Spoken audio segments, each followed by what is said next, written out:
Hey guys, Hotshot here, and welcome back to another video on the Texas Chainsaw Massacre. Today, we're going to be going over a Leland guide that pretty much will help you become a better Leland player. I know he's been on the up and up since the nerfs to him, with the cooldown on his shoulder charge and his stun time, but he's still a decent character. So I'm going to be giving you some tips on how you should be playing him, what the build could be, and how you can really become a better Leland player for the team and pretty much be a really aggressive player, considering he's one of the most fun characters in the game right now. So without further ado, let's just hop into it, and hope you like, comment, and sub, and let's get started.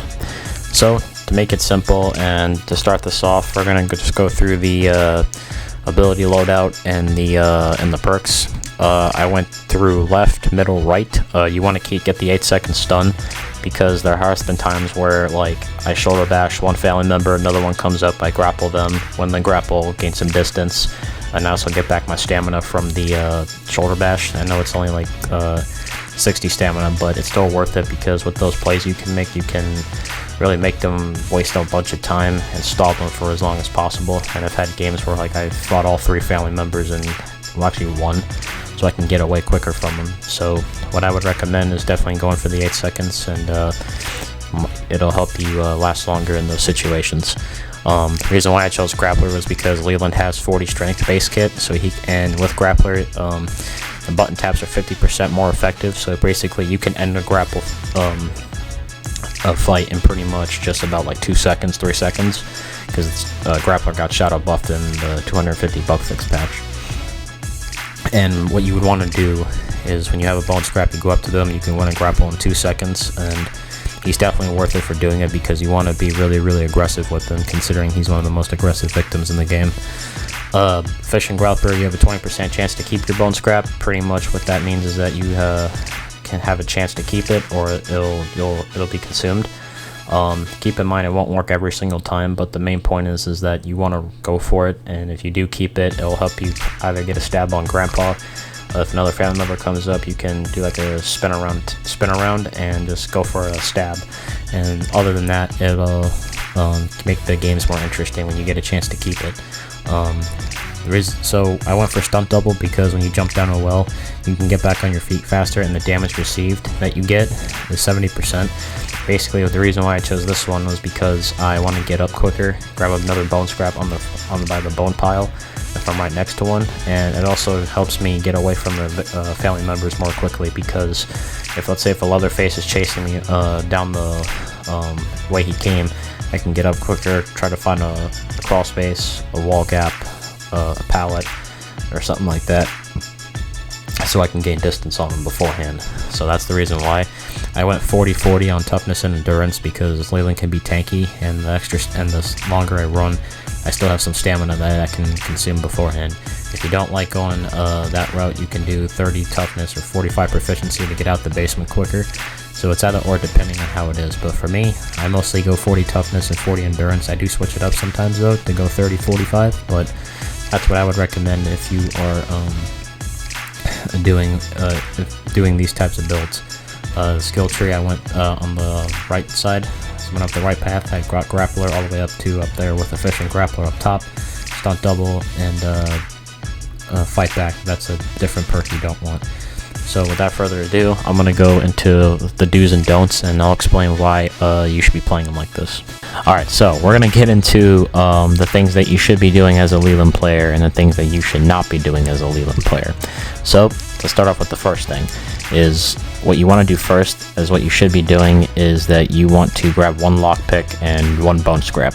The reason why you want to start off with that first is because you want to get a lockpick, so that way you can help out the team in getting doors open as quickly as you can. It really works well with the 30 toughness with the 45 proficiency, so that way you can help the team out with getting the doors open. Because let's say, for instance, your teammates getting chased, and all the doors are not open in time, and they're going to get caught and die. So best thing you need to do is open one of the doors early, so that way they know which door is open.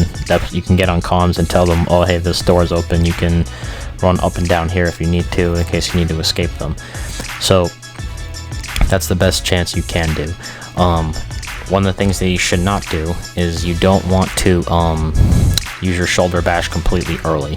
Now, I know a lot of people may say, well, why not?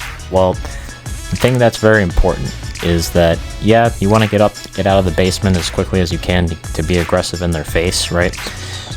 But one of the things I like to do is save my shoulder bash if, like, let's say I can stun 2 people at the same time, or if a Leatherface is chasing me outside, I would use it there, but I don't want to use it in, like, the first minute of the game because I want to save it for any bigger chases I can possibly get to extend the chase to last a lot longer if I have 2 shards.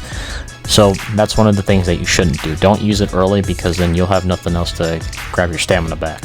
So use it only when you're in those situations where you can gain distance, and try to use it when it's safe. Don't use it in the first like 10 seconds of the game. I know they prevented that with the 60-second cooldown, but just saying for the record, if you rush upstairs, don't use it immediately. Try to save it for a little bit later if possible.